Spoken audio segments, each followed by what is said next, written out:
Hello and welcome to The Shift, the podcast that aims to tell the no-holds-barred truth about being a woman post-40. Created and hosted by me, journalist and author, Sam Baker.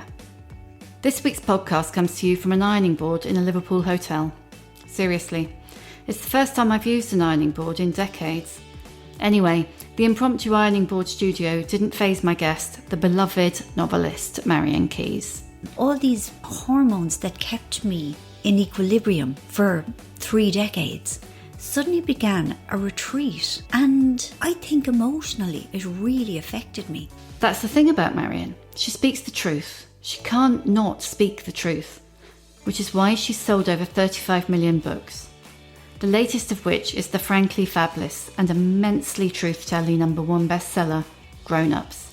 Over the next 45 minutes, she'll tell the truth about menopause and how different it would be if it happened to men, invisibility, infertility, grief, HRT, Botox, and learning to be shameless in her 50s.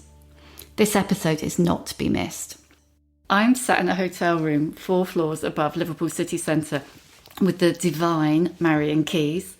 We're in the middle of her tour. Well, she's nearing the end now. We were in Leeds last night, Liverpool tonight, and it's all glamour. Our mic is perched on an ironing board. I haven't used an ironing board for about 30 years. I don't know about you, Marian. Yeah, me either. Yeah, I never really believed in ironing. No, but it's like falling off a bike. Once you know how to put one up, Yes, this is the living proof. You never forget how to do it. So, Marian, before we get into the nitty-gritty of the big M word, let's talk a little bit about your best-selling new book, Grown Ups. Okay, yeah, it's called Grown Ups, and the title is sort of ironic in that I'm 56 and I'm still waiting to feel that feeling of confidence and sureness and answerable to nobodiness that I thought being grown up would actually be. And instead I feel as uncertain and worried and ill-equipped for the world as I always did. So I've written a book about people who look like grown-ups on the outside but have those same feelings they had when they were younger. Do you think anybody feels grown up? I've wondered about that. I mean, I do think there are kind of outliers, if that's how you pronounce it. Is it outliers or outliers? There are exceptions.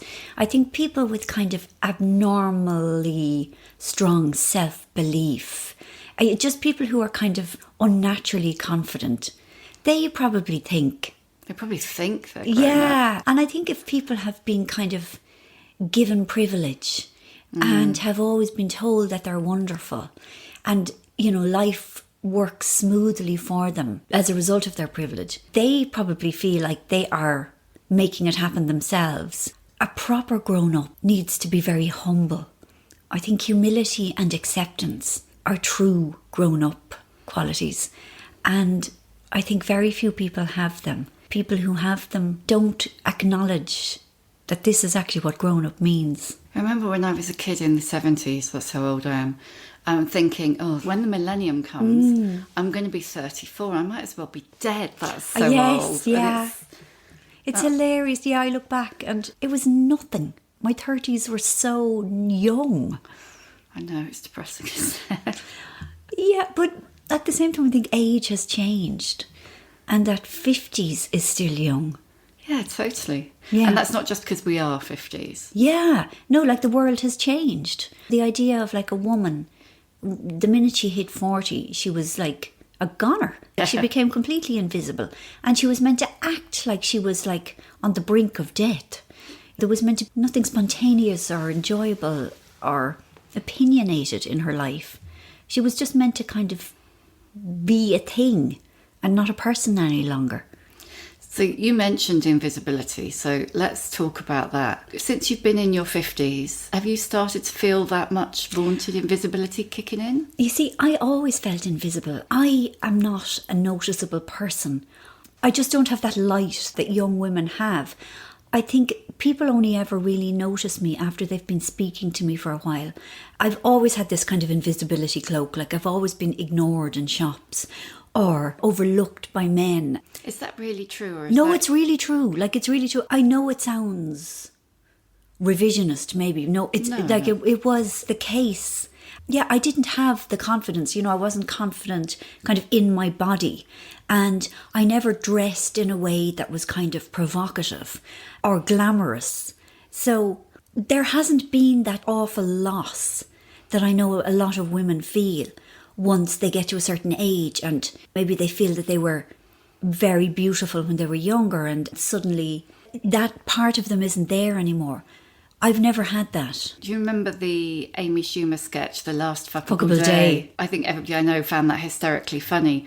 But I think the reality is if you've never been or defined yourself or thought that you were fuckable, then you don't feel its loss in the same way. Exactly, yeah. I mean, I always thought I was a woman who depended on my personality more than my looks. So I have never felt unfuckable after a certain age, because I never really felt that fuckable in the first place. That isn't kind of false modesty. It is simply that my looks were not my defining characteristic. Yeah, they weren't your currency. No, they weren't my currency, ever. I think to a certain extent, even if they weren't, there is that moment when you're literally, a door is shut in your face when you're going into a shop, or some bloke knocks you into the road. And they don't apologise. Yeah, like you're truly, nothing. I haven't seen you. And you think, oh my God, I properly am invisible. Yeah, it's not a nice feeling. It's a weird thing, isn't it? Yeah, it is. So let's talk a bit about the dreaded M word. Let's talk about the menopause. Okay. I know you love it. Well, I do remember having really heavy periods. And jokingly, I used to say, roll on the menopause, because they were incredibly debilitating. They were painful and they were exhausting. And I felt sick for 2 or 3 days every month. And the idea of them stopping was quite attractive. I don't really know when the menopause first started for me, but when I was 45, almost 46, I had a terrible bout of very poor mental health. And it's only looking back that I wonder if that was something to do with the menopause, because the menopause is like adolescence in reverse. It's an incredibly powerful thing to happen to a person. All these hormones that kept me in equilibrium for 3 decades suddenly began a retreat. And I think emotionally it really affected me. Subsequently, I've heard other women talk about it. The depression, also the incredible anxiety. And I still have not been able to find out enough about the menopause. There is no definitive guide to what estrogen does and what a kind of a sudden removal of it does to a body.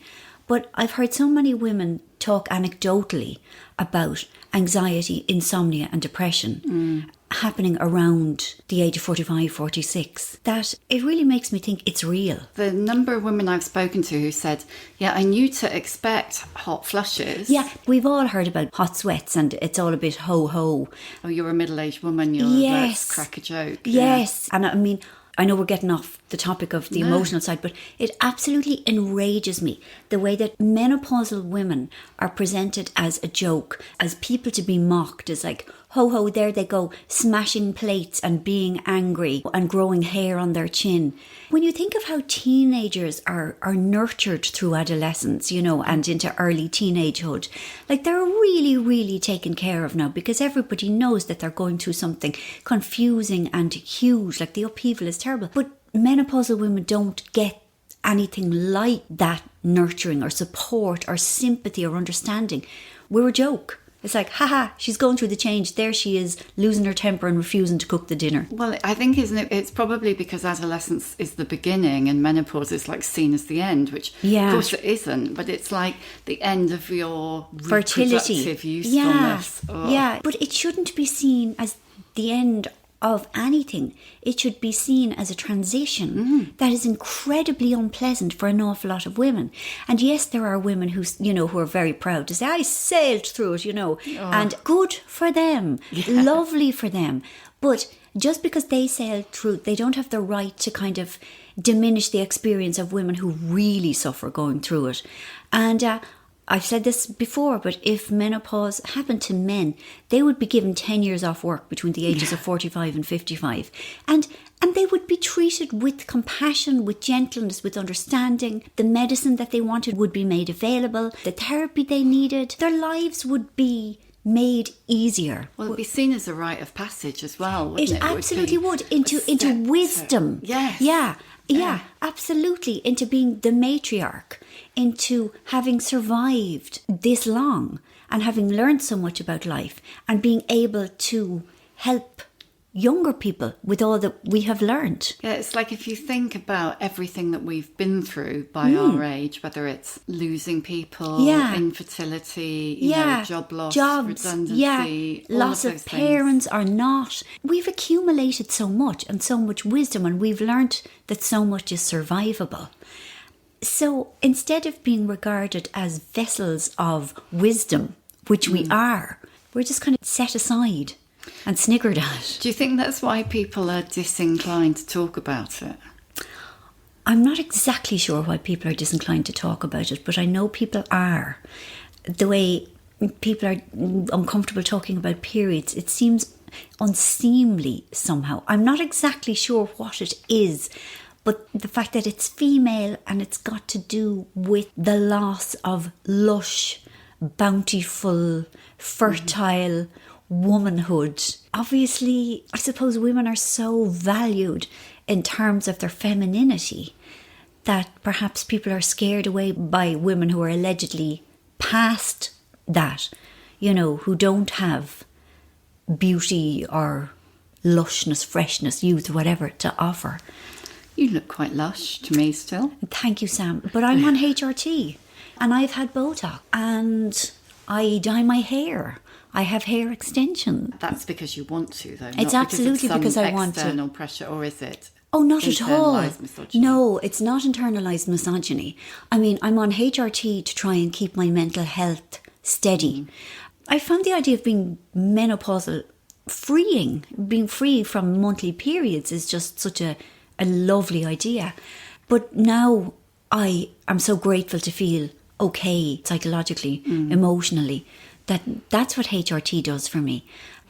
And I mean, the hair extensions are just because I thought it would be fun. And the Botox is because I had such a frowny forehead and it made me look really cross and disapproving. I'm really peering your Oh, no. now. You see, but it is smooth as a lake, my dear. Yeah. Frown for me. I can't. No, I can't. I mean, it's all true. I can't have to squint up my eyes, but my forehead isn't moving. And and it's not anything that I apologise for. And it's not so much the anti-aging thing I'm doing it for. Although maybe I am, because maybe the frown is a sign of age. But I just wanted to look more, inviting. Yeah, but it's like, what the hell? Anyway, each to their own. I mean... Absolutely. I mean, the thing is, I know that it has been impossible to resist those messages that women are most admired when they are smooth and young and beautiful and slim or skinny. Slim, yeah, you know, I've internalised all that. And I know as a feminist that those messages are really wrong. Nevertheless, I forgive myself for the parts of me that have that internalised, subconscious, unconscious, whatever, misogyny, where I berate myself for not being skinny and I wish that my forehead wasn't frowny. You know, and really and truly, I don't feel like a bad feminist. I acknowledge that I am a feminist to the best of my abilities, living in a patriarchal society. I mean, your whole life as a woman, pretty much everything you do is wrong.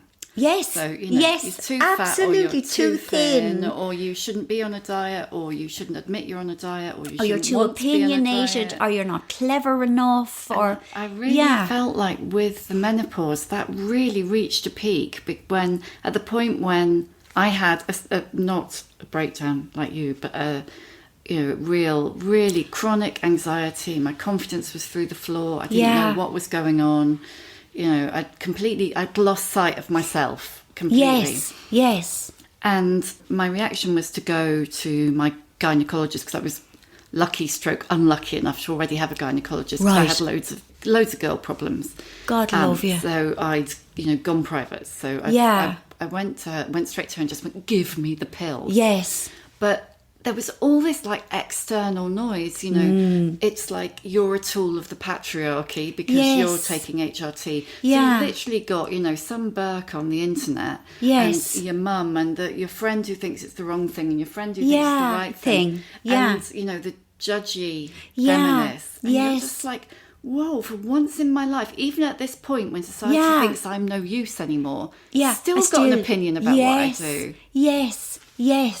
It's very, very frustrating. And you're right in that there are so many people who are adamant that HRT is wrong. And for me, I don't know if I'd still be here. And the idea of coming off it absolutely terrifies me because of what it would do to my mental health. And then there are the people who tell me, oh yes, I am bound to get breast cancer. But that apparently is not true. That there was a version of HRT some years ago that contained Premarin, which could have contributed to breast cancer. But what I'm on does not contain it. Everybody you speak to, I mean, that's one of the things about menopause, isn't it? Everybody you speak to has a different opinion. Yes. Because, you know, there's the other school of thought, which is like, if you don't take HRT, then you're more likely to get osteoporosis and UTIs. Yes. And all of that stuff. And like, we should be entitled individually to make our own mind up.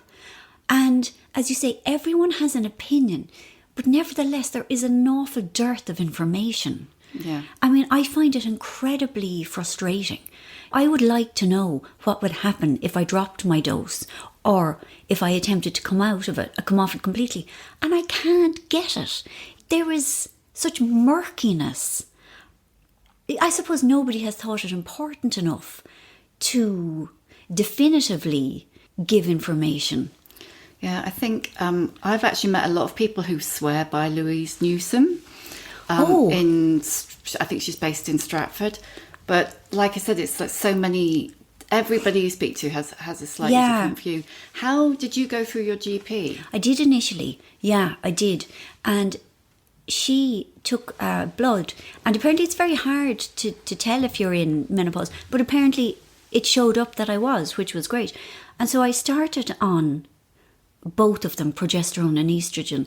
And it took a long time to get my dose right. And eventually it did. It's like a lot of things related to women's health.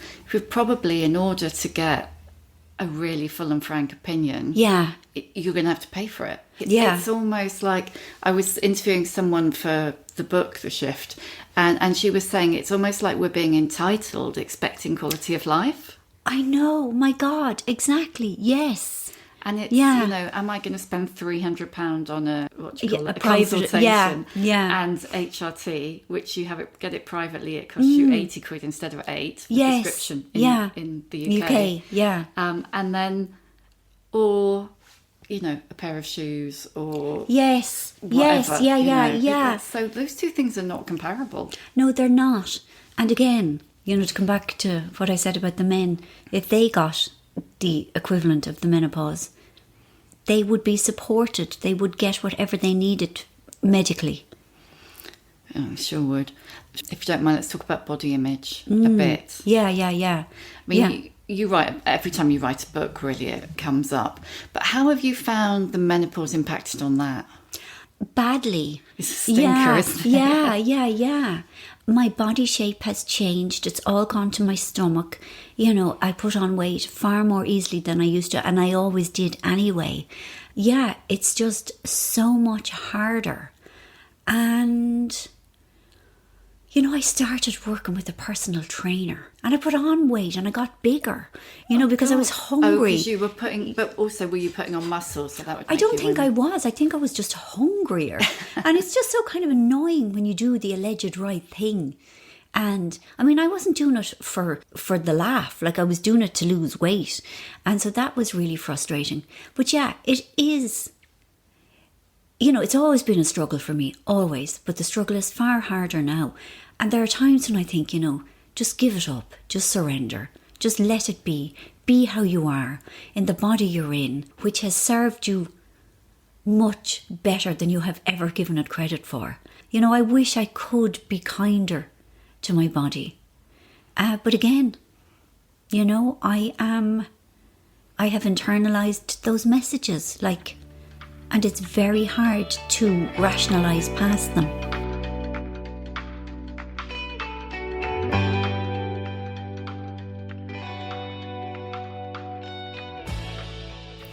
It's not helped really, is it, by the way that the only women over 50-ish that you see on the whole are, I saw them described in something I read, I saw them described in an awful way as perennials.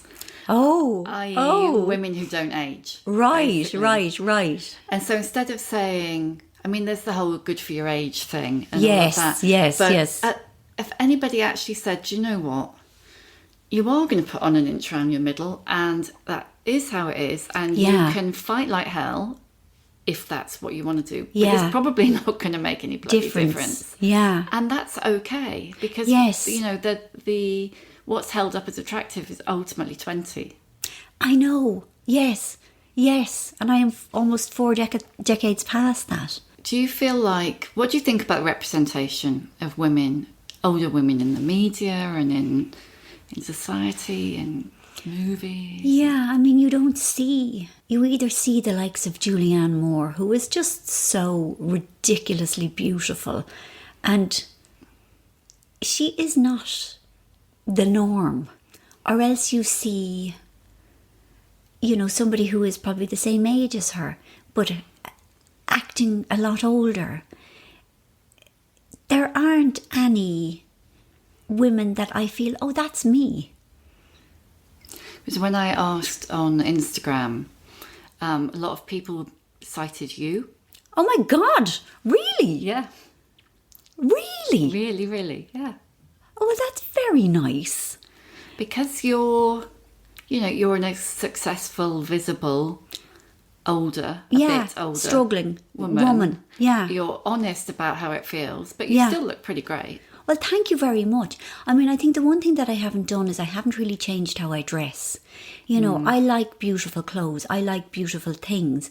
And it's an awful lot harder now to find things that suit me. But I will still persevere because it makes me feel joyous.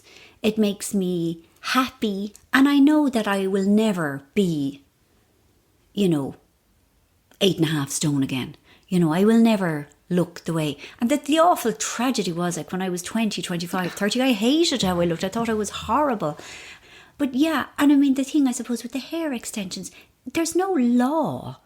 I mean, that is probably, it's better for us than it was for our mothers. In that, like, there is no law that the minute you hit 40, you get the cauliflower helmet hairdo. That you can still have long hair and that nobody will... Are the people who judge you or would judge you? Yeah. They don't make me feel silly. I feel... I've definitely had comments, though, about when you're going to get your hair cut. I'm like, never. Yeah, never. Absolutely never. No, and anyone who asks that, it's incredibly rude. Yeah. I mean, that is a personal question. And that's, again, that women's images, women's bodies, women's looks are regarded as public property. Like, that everyone feels entitled to have an opinion, to say whatever they want, to insult you, to give you well-meaning advice, But actually, nobody has any right to have any opinion on any woman's appearance. And I do think there has been a shift towards that. You can see it in social media, that, like, maybe 10 years ago, it was considered ha and acceptable to criticise a woman for allegedly, being overweight. I think there's been a real move away from that now. And it is regarded as very bad form. And it really does shock me now when people tell me how I should look, and I'm quite stroppy about it, which is maybe another lovely thing about the menopause. Yes. That kind of willingness to stand up for myself. For so long it was so easy to shame me into silence, and now it isn't. Now I am 56 and I have learnt that my opinion is valid, and that other people are sometimes rude and clueless, and that when they are, I am very much within my rights to slap them down. I think that is one of the things that I love the most, actually, yes. about menopause. Yes. It's like thinking about, because the podcast is called The Shift and the book is called The Shift. Yeah. And it's really about, there are all these shitty things, like you get a bigger waist and you have hot flushes and all of that. Yeah, and but out the other side, it's a real kind of newfound confidence and a sense of who I am and what I'm entitled to and what I don't have to take. And and a certain fearlessness. Yes, yeah, exactly. And a kind of a comfort with saying uncomfortable things. I mean, I don't mean to go around and deliberately upset people, but to sometimes state the truth in a way that will unsettle people. Or just kind of knock them back on their feet a little bit, because they're just not expecting a woman who looks meek to come out with something fairly mouthy. It's like one of those things, so I've heard estrogen called the biddability hormone. Yes. And it is a little bit like, you do reach a point where you think, it's not my job to make you feel comfortable or good. That's your job. It's not my job anymore. Yes. And I mean, I'm not going to go around and start rows for the laugh. But if something needs to be said, it will be said. And I don't have to take responsibility for how it's received. Do you feel like there's stuff that we can learn from millennial women? Oh my God, so much. I adore them.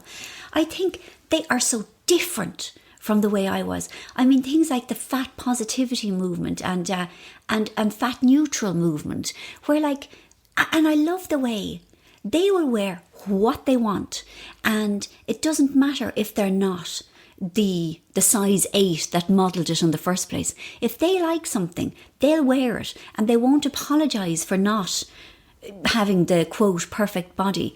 I think they're so good on the language used to describe women. They have taken ownership of the language used to describe women's appearance.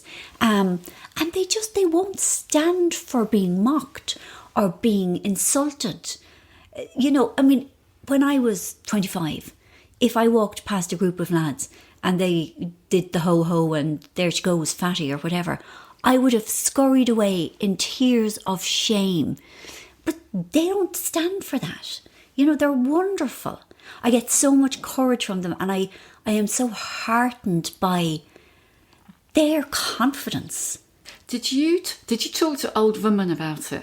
I did, but Old Woman tried HRT and it really didn't agree with her.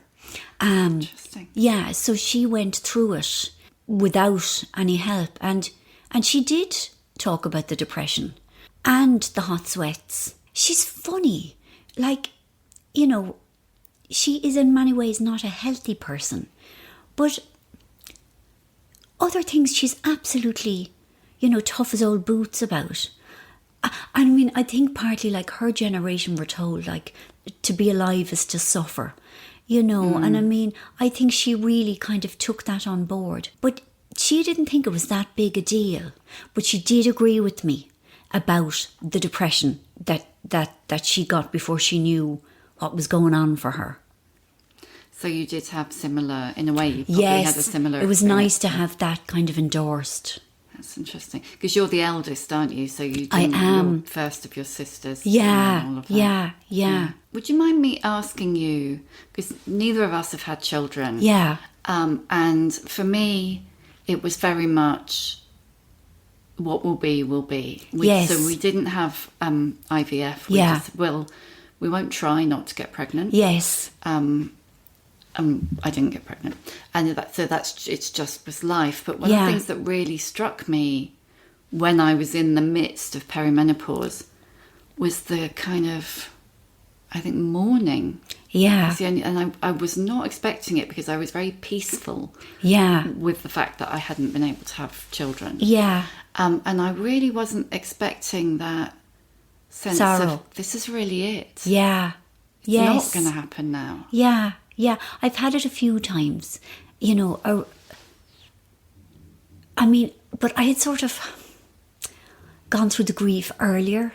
Well, I mean, I suppose around the age of 40, which isn't young, really, for a first child. But I'd had about, I don't know, maybe 3 or 4 years to kind of get used to it. And obviously the older I got, the more I realised it was less and less likely.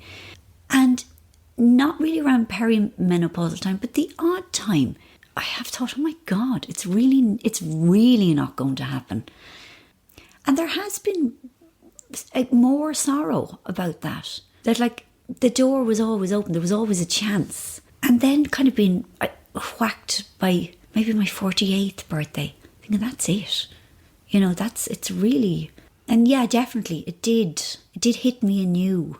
Yeah, I remember the gynecologist saying to me, before actually it started to kick in, when I was there, we were discussing whether or not I was going to have a hysterectomy. Yeah. And God, she was in there with the ultrasound, you know. You're kind of lying there, legs akimbo. The ultrasound stuck up you. And she's looking at the screen and she's like, oh, no, I don't think you need to have that because you're almost all out of eggs. Oh, like, yes. You know, she was looking in a fridge or something. Yes, yeah, the casual description of your fertility. She wasn't being cruel. It was just a kind of a dispassionate. For her. And I kind of went, you know, oh, okay. And then wandered off to work. And afterwards I thought, oh. Yeah, then it hit you. Yeah. It's a really strange thing. And I think it must be, I don't know whether it must be worse for people who've really tried. Yeah, I know, it must be, but I had sort of already made my peace with it. I had this almost superstitious fear of asking for too much from life. So it was just occasional that the sorrow would get me. Or my sister-in-law had a baby 3 weeks ago, and just that kind of, I don't know, the beauty, the miracle of it all was just, I did definitely feel those pangs of, you know, it never happened and it will never happen. But then it doesn't stay, you know, that sorrow doesn't stay, which I'm so grateful for. Do you feel that you're treated differently from, well, I mean, of course we're all treated differently from men, but have you felt through the ageing process that you've been treated differently from men? You're married to a silver fox, after all. Oh, yeah. He's lovely. God love him. I know, he puts up with so much. Do you mean sexually or in any way? I think just in any way. I mean, many of the women I've spoken to have said they feel like, you know, men get to 50 and they're in their prime. Oh, God, right. Okay, I'm definitely not in my prime. You totally are, Mrs. Number One. Oh, well, thank you, yes. I mean, am I treated differently? I think there is sometimes a gap between when I'm opinionated. The gap between how opinionated I can be sometimes and how meek I look. I think people are quite startled by that and they don't like it. They don't like a meek woman being complainy. But that's the thing, isn't it? If you're a woman, it's complaining. Yeah, when a man, you're being assertive. Yes. Yeah. Like, you know, if you get put in a crappy room in a hotel or, you know, if your train is cancelled or something like that, people are really not warm. I suppose maybe they wouldn't be warm anyway. People do not like a woman who complains. You know, I've definitely noticed that. And the fact is I am less likely to be silent about, I was going to say injustice, not injustice, but you know, inefficiencies. And I can see people looking at me thinking, look at the state of her. You know, no, but they are. And they're thinking, how dare she? Who the hell is she? She's nobody. She's just this middle-aged woman. They're thinking, how dare she be so entitled? Yes, exactly. People don't like it. You've definitely got a lot bolder, though, in the time I've known you. Haven't I, Sam? Haven't I? Yes. Yeah, and maybe the last 5 years, definitely. Yes. Yeah, I have really evolved. And I mean, that probably is as a result of getting older, getting more free from the expectations of others. And, you know, an awful lot of people have helped me. And some of the people who have helped me have been the millennials. You know, because I see how brave they are and the flack they take. Yeah, because you've definitely got more political. Oh, I have. You see, the thing is, I was always political, but I was afraid. I mean, you know, like when you interviewed me back in 2015, like I was afraid to talk about, you know, wanting abortion legalised in Ireland. And then by the time the referendum came in 2018, I had Yeah, you were out there. I was out there, which was the most wonderful feeling, to be free from fear and to be free from the fear of judgment of others is just one of the most joyous things that has ever happened to me in my life. So there is a lot to be said about getting older and just, I was going to say, you know, choosing not to care, but it's not that. It was visited upon me like a form of grace, you know, just one of those benefits of just living long enough and seeing that other people's anger or other people's judgment is utterly survivable. And ultimately, it's not even important. Yeah, it's really interesting. Would you say that's the best thing about getting older? Very much so. And just the ability to stand up for myself in micro situations. You know, like if you're on the tube and somebody is sitting down and they have a bag on the seat next to them and they see you standing and they're making no signs of moving it, I will be very comfortable in asking them politely to move their bag. Whereas I would have been afraid. You know, so all those little situations, I am not at all afraid. That's lovely. Yes. You know, I can't be reduced to a mute, shame-filled ball of nothing by a snarky look or an unpleasant word if I know I'm in the right. That's a lovely feeling. You seem much less inclined to shame yourself than you would have done in the past. Absolutely. Yes. Yeah. I mean, I don't like myself when I behave badly. I don't like upsetting others. I really don't. But there are times when people will put their own shame on me, like, you know, toxic shame. And I don't have to take it. I don't. If I feel like I've done nothing wrong, I am not going to hurt myself because somebody else has an issue. That's lovely. It's a great thing. What's been your favourite age that you've been? Let me see. 2015. 51. 51? Yeah. Why is that? Because I just come out of the really bad spell of terrible mental health. And I felt like I'd come back to life in so many ways. And I had spent a lot of time being afraid of meeting people or being kind of away from home. And suddenly I felt full of joy and full of love. And I met so many women, you know, including you. I made friends with fabulous feminist women around that time, you know, and I was welcomed. And it was like this incredible rejuvenation. Yeah, I made new friends. And I felt like I had redefined myself as a person, as a friend, as a wife, as a writer, as an activist, as a person, you know, as a feminist. Yeah, it was, and you know, that has kind of stayed. That feeling of feeling connected and alive and opinionated. I really love when there are iniquities to lend my voice to calling them out and to do other things like I'm so supportive of other female writers because they get such a raw deal compared to male writers. And I use my platform to big them up. You know, I'm proud of those things that I do. And that all kind of goes back to 51, 52. You know, it's 4 years on now. And I'm a better person. I'm a better feminist. And maybe truer to yourself, maybe. Much, much, much, much more.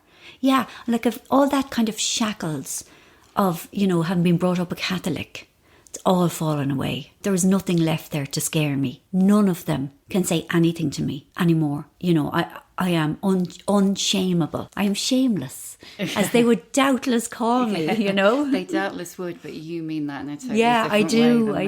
I do. Oh. Yeah. There's just a few questions that I always ask at the end. First of all, can you recommend a book? 3 Women by Lisa Taggio. Yeah. So good. It's utterly amazing. I mean, it's just real women talking about their sexuality in a way that I've never really read it before. It's just so honest. And it gives sexual longing back to women. Like, you are given permission. All women have been, you know, anyone who reads it is given permission to feel their sexual urges and to never feel that it's unfemale or, you know, unladylike, that dread, I'm using that kind of ironically. Yeah, that, I think that has helped me again so much. What one thing would you like to tell younger women? You're beautiful as you are. I mean, you'll never be more beautiful than right now. And don't be comparing yourself to those unachievable, you know, role models. Again, I use that ironically. Your skin is beautiful. Your hair is beautiful. You are full of hope. You have no idea how fresh and joyous you are. Savour every second of being you. What would your superpower be? My superpower? I suppose I'd like to take away for all women any self-talk about weight and size and fat. I'd love that. My God, we'd all be so happy. Oh, yeah, that terrible voice wasn't in your head. Saying, yeah, look at imagine. The state of you. Yeah, like we'd have so much more energy. We'd be so happy. That voice in your head, whose voice is it for you? About the weight? Yeah. It's my dad's. Your dad? Yeah. He had such a thing about it. Really? In himself and everyone else. Oh, no. I know. And I don't know where it came from him.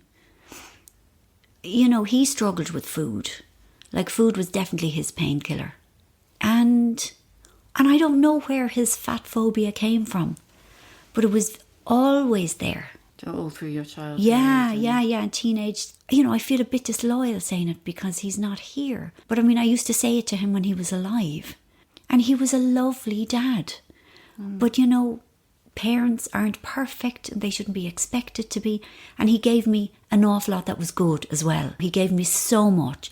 And he was responsible for me getting sober, and he was so proud of my writing career, and he was so proud of me in other ways. That is his entire dadness, you know. No parent is perfect, and we shouldn't expect them to be. Do you have any old bird role models? I mean, I suppose a lot of the women in Ireland who, like Alva Smith, who had campaigned for repeal since 1983.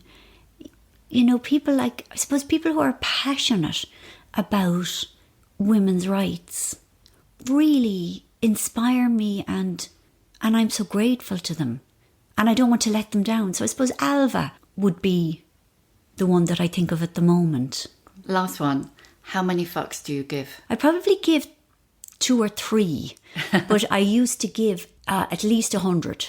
You know, so no, I mean, I am not devoid of fucks, but I give far fewer than I used to. And I'm hoping, I mean, I don't think I'll ever be completely free of fucks to give, but it's so much better than it used to be. That's brilliant. Thank you, Marian. Thank you, Sam. Thank you. Thank you.